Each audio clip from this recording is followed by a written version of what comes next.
Halo, selamat datang kembali di channel Nikmat Hidayat. Kalau dipikir-pikir ya, di Indonesia itu ada fenomena yang cukup aneh dalam dunia otomotif. Ada motor yang dijual utuh, sepi peminat, tapi begitu dipreteli malah laku keras kayak gorengan. Kadang orang beli motor bukan buat dipakai, tapi buat diambil bagian tertentu. Ada yang incar aremnya, nyari mesinnya, dan lain-lain. Dan semakin saya dalami dunia motor Indonesia, semakin saya sadar kadang spare part itu lebih terkenal daripada motornya sendiri.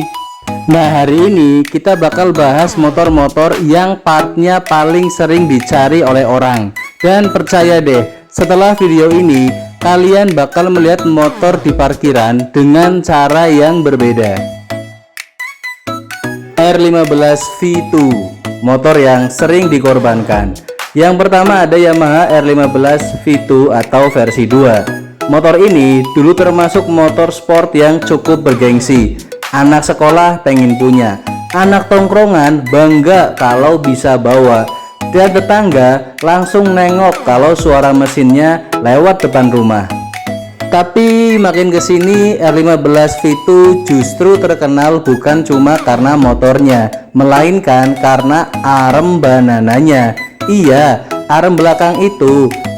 Entah kenapa part ini seperti punya kasta sendiri di dunia modifikasi. Karena kalau dipasang ke motor lain tampilannya langsung berubah.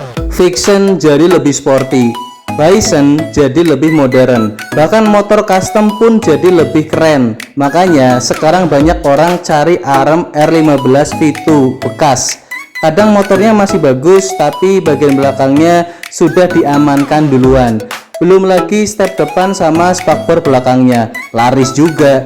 Di titik ini saya sadar Indonesia itu mungkin satu-satunya negara di mana motor bisa kehilangan organ tubuhnya satu persatu demi membuat motor lain terlihat lebih percaya diri. Swing arm PNP Vixen set velg ya, ini pesanan pelanggan. Ini swing armnya udah kita setting PNP Vixen ya, jadi bagian depannya udah kita kasih piring sama udah kita paskan biar masuk ke rangka Vixen ini. Jadi udah tinggal pasang aja bagian depannya. Kemudian bagian belakang ini juga udah kita bikinin bos-bosan seperti ini ya. Sama ini bracketnya udah kita pasin lagi biar center ya kalau nanti dipasang di velg Vixen.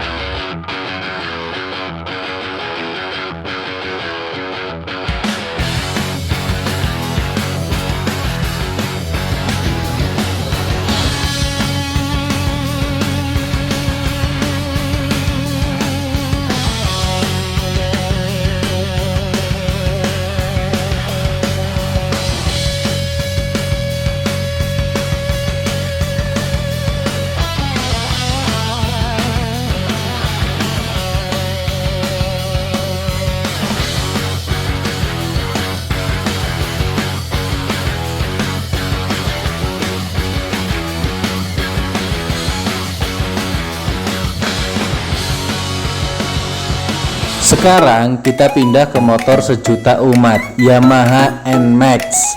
Motor yang dipakai semua kalangan, anak muda pakai, bapak-bapak pakai, ojol pakai juga. Bahkan orang yang baru gajian pertama biasanya langsung bilang, kayaknya enak nih kalau punya NMAX. Dan memang nyaman, joknya lebar, posisi duduknya santai. Kalau dipakai touring rasanya seperti duduk di sofa berjalan. Tapi ada satu part yang nasibnya cukup menderita, kampas ganda. Ya, karena mayoritas pengguna NMAX itu punya satu kebiasaan, narik gas tanpa kompromi. Lampu hijau baru nyala tuh, setengah detik langsung deh meluncur seperti mau balapan MotoGP. Akibatnya kampas ganda cepat aus. Belum lagi dulu sempat ramai soal gredeg. Jadi bengkel-bengkel itu hampir selalu punya stok kampas ganda NMAX karena perputarannya cepat. Dan lucunya motor makin mahal, kadang keluhannya makin detail. Sedikit bunyi masuk grup Facebook, sedikit getar langsung deh bikin thread panjang. Nah, pertanyaannya kenapa nih kampas ganda NMAX ini diburu banget? Ini nih rahasianya. Apa kalian pernah dengar untuk atasi gredek di motor Vario 150? Ada baiknya kampas gandanya diganti pakai punyanya Yamaha NMAX. Apa kalian tahu alasannya? Hal itu dikarenakan perbedaan antara panjang kampas Vario dan NMAX. Kalau Honda Vario lebih pendek, sedangkan untuk Yamaha NMAX lebih panjang, yang lebih menggigit dari putaran bawah. Cuman itu alasannya. Tapi kok bisa-bisanya beda pabrikan motor? Malah bisa saling tukeran ya? Padahal motornya PCX, tapi kenapa pakai kampas gandanya NMAX ya, yang kodenya 2DP? Emang beda merek, beda motor sih. Alasan si PCX pakai kampas gandanya NMAX, punya NMAX, tapak kampas gandanya atau gripnya lebih panjang. Kalau PCX kemarin sih emang lebih pendek. Pas coba dipasang ke PCX kemarin sih, kampas gandanya jadi lebih awet, karena permukaan yang menempel pada mangkok jadi lebih lebar. Tapi aman gak ya? Ada yang udah coba juga, sharing pendapatnya.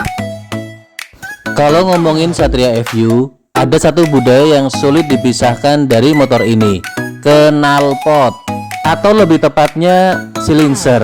Karena banyak pemilik motor ini yang merasa motor standar itu terlalu sunyi. Jadi knalpot bawaan dicopot, diganti knalpot racing yang suaranya kadang bukan lagi berisik, tapi lebih ke pengumuman keliling. Satria FU terkenal dari dulu sebagai motor anak muda yang doyan kecepatan, identik dengan tongkrongan malam, kopi pinggir jalan.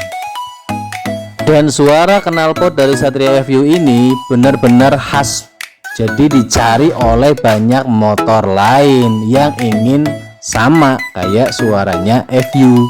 Karena dulu ada istilah nggak FU, nggak I love you. Knalpot Satria F adalah knalpot motor paling sempurna. Emang iya? Ya nggak sempurna-sempurna banget sih sebenarnya, cuman menarik aja. Namun kenapa? Yang pertama tentu aja modelnya, apalagi yang model generasi pertama. Knalpot ini modelnya keren banget, simple. Selain modelnya, knalpot ini juga memiliki performa yang baik, yang mana banyak yang mengatakan kalau pakai knalpot ini di motor lain, misalnya ya Matic, tarikannya semakin enteng. Kemudian alasan terakhir, suara kering yang khas. Ya, suara knalpot Satria F itu sangat kering dan sangat khas. Jadinya kalau digunakan di motor lainnya, tentu aja motor tersebut langsung memiliki suara yang mirip seperti Satria F. Tapi ya nggak mirip-mirip banget sih suaranya, karena mau bagaimanapun suara knalpot juga ditentukan oleh kompresi mesin. Dengan kelebihan yang ada, makanya nggak heran kalau knalpot Satria F saat ini benar-benar masih diburu sama kebanyakan orang, apalagi user Matic. Tadi sini saya setuju sih sama Matic pakai knalpot Satria F. Ini jauh lebih baik daripada pakai knalpot racing. Sekarang kita masuk ke motor legenda Shogun Kebo, motor yang auranya beda. Kalau ada bapak-bapak naik Shogun Kebo dengan posisi duduk santai, itu rasanya seperti melihat veteran perang yang udah kenyang pengalaman. Motor ini terkenal bandel, mesinnya susah rusak, tarikannya enak, dan iritnya kadang bikin motor modern malu. Tapi yang paling sering dicari justru CDI-nya, karena banyak orang yang percaya CDI Shogun itu punya karakter spesial, tarikannya lebih responsif, motor terasa lebih enteng. Dan uniknya lagi, kepercayaan soal CDI ini sudah seperti mitos turun-temurun. Kalau di dunia lain orang berburu batu akik, di dunia otomotif orang berburu CDI Shogun Kebo. CDI Shogun Kebo adalah yang terbaik dari semua CDI yang ada di dunia. Emang iya? Ya, CDI Shogun Kebo adalah yang terbaik yang pernah ada. Kenapa bisa? Jadi, CDI Shogun Kebo merupakan CDI Shindenggen yang merupakan salah satu komponen terkenal dari Suzuki Shogun 110 generasi pertama atau Kebo. Dan yang membuat spesial CDI ini adalah CDI ini memiliki limiter yang tinggi sehingga putaran mesin bisa mencapai putaran atas. CDI Shogun Kebo diketahui bisa membuat putaran mesin menjadi lebih tinggi hingga 13.000 rpm. Keren banget dong, bisa sampai 13.000 rpm. Tapi apakah nggak berbahaya? Sayangnya hal ini ada resikonya. Apa resikonya? Tentu aja pistonnya bisa bolong. Kenapa bisa? Jadi piston bisa bolong karena kena bunga api dari pembakaran yang terbakar lebih awal. Jika sudah begitu, piston bisa beradu dengan ledakan di dalam mesin. Untuk lebih jelasnya, kita ambil contoh di Honda Karisma yang menggunakan CDI ini. Ketika putaran menengah ke atas, timing pengapian bisa mencapai 53 sebelum titik mati atas. Dan ini adalah hal yang sangat lewat batas. Karena bagaimanapun, di Shogun sendiri CDI ini diperuntukkan untuk timing sebesar 29 sebelum titik mati atas. Namun walaupun begitu, CDI ini emang cukup legenda dan menariknya masih analog, yang berarti masih cukup mudah untuk disetting timing pengapiannya secara mekanis. dan hampir semua orang bisa melakukannya. Tapi tetap lebih disarankan yang sudah berpengalaman aja, karena salah sedikit auto bolong pistonnya. Kalau motor lain part yang dicari cuma aksesoris, Fiction beda. Yang dicari langsung mesinnya. Karena mesin Fiction terkenal kuat buat project custom, torsinya enak, karakternya gagah. Dan mesin Fiction ini terkenal bandel serta gampang dioprek. Makanya banyak builder custom berburu mesin ini. Dipasang ke cafe racer oke, job style mantap, chopper luar biasa, dan kadang nasib motornya cukup tragis. Motor utuh dibeli murah lalu dipreteli habis, mesinnya pindah ke rangka lain, identitasnya berubah seperti reinkarnasi dalam dunia otomotif. Motor sejuta skin, pastinya pecinta otomotif tahulah julukan ini ya. Yamaha Fiction emang pantas banget sih dapat julukan ini. Lah gimana enggak? Mesin motor ini tuh banyak dipakai di motor-motor Yamaha lainnya seperti Yamaha Sabre, Jupiter MX King, R15, MT15, XSR 155 sampai motor trail WR155R. Gak cuman itu, Yamaha Fiction ini juga bisa cosplay jadi motor-motor lainnya seperti CRF, Yamaha R25, Ninja 2 tak, MT-09, MT-07, KTM Duke, R6, CBR 250 RR, Z250, BMW GS, Suzuki V-Strom, R1M, Ducati, Ninja H2, sampai Yamaha M1. Kira-kira apa lagi? Dan juga sampai bisa jadi mobil Lamborghini. Dan dari semua cerita tadi, saya jadi sadar satu hal. Di Indonesia, motor itu bukan cuma kendaraan. Kadang dia jadi investasi spare part, kadang jadi bahan modifikasi, kadang malah jadi donor organ untuk motor lain. Dan semakin terkenal motornya, biasanya semakin banyak juga part yang diburu. Karena dunia otomotif kita memang unik, penuh kreativitas, penuh akal-akalan, dan kadang penuh kejutan. Kalau kalian pernah punya pengalaman kehilangan part motor atau pernah sengaja beli motor cuma buat diambil bagiannya, coba cerita di kolom komentar ya. Jangan lupa like, komen, dan subscribe. Karena di sini kita bukan cuma ngobrol soal motor, tapi juga soal budaya unik yang tumbuh di sekitarnya. Saya Iqbal Hidayat, sampai jumpa di video berikutnya. Tetap gas, tapi jangan lupa direm.